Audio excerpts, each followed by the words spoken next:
Hey guys, how are you? It's Damian Bunting, Atypical Security Guard. I want to welcome you to the Security Guard Training Network app, and I want to welcome you to the Observe and Report podcast. Today we're going to be talking about something extremely important, and that is sex trafficking, human sex trafficking.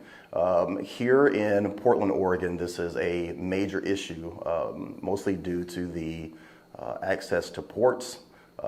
But this is something that is happening all across the world. This is an ongoing situation that needs attention. It needs to be brought to the public light, and today we're going to be talking about various aspects of it. I'm sitting here today with someone who's working in the recovery field. I will allow him to introduce himself and give his background. For protection purposes and for anonymity, we will not be disclosing his name or any other information. So I'll just turn it over to you. What is your background and how did you get involved in sex trafficking recovery? Yes, a little bit of my background is primarily the Department of Defense, the military, and law enforcement. Those were my two main careers. And due to my military career, I was able to see just obviously a variety of countries.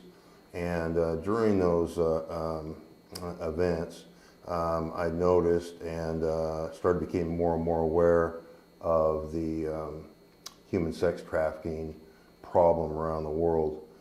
And because of that, at one point in time, I volunteered some of my personal time to help some organizations that were working on the overseas human sex trafficking arena.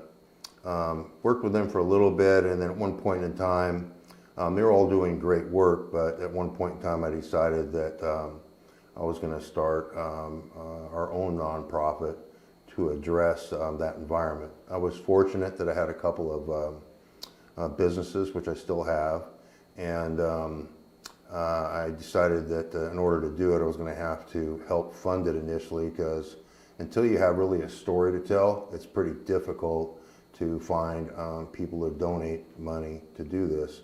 You have to have a story for people to look at and see what you're actually doing. Once we had a story, we started getting donors, and from that we were able to start doing more and more projects.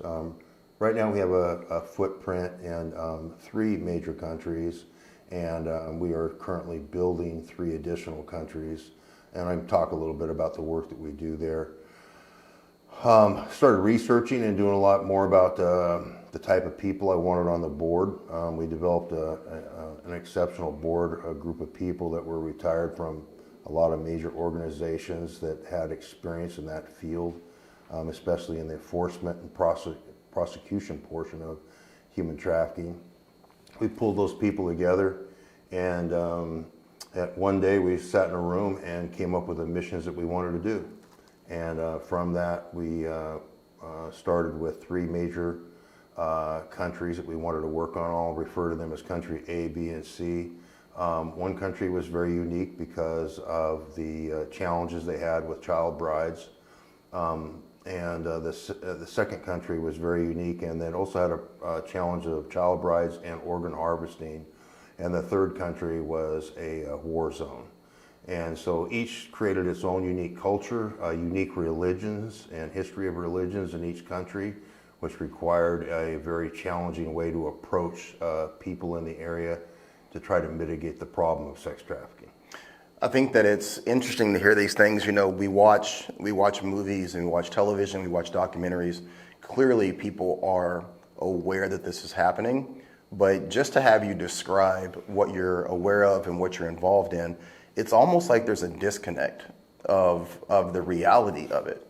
And I want to talk about that further, you know, down the line of what we're discussing, but that has to be a challenge when starting an organization, starting a nonprofit, and looking for people to get on board.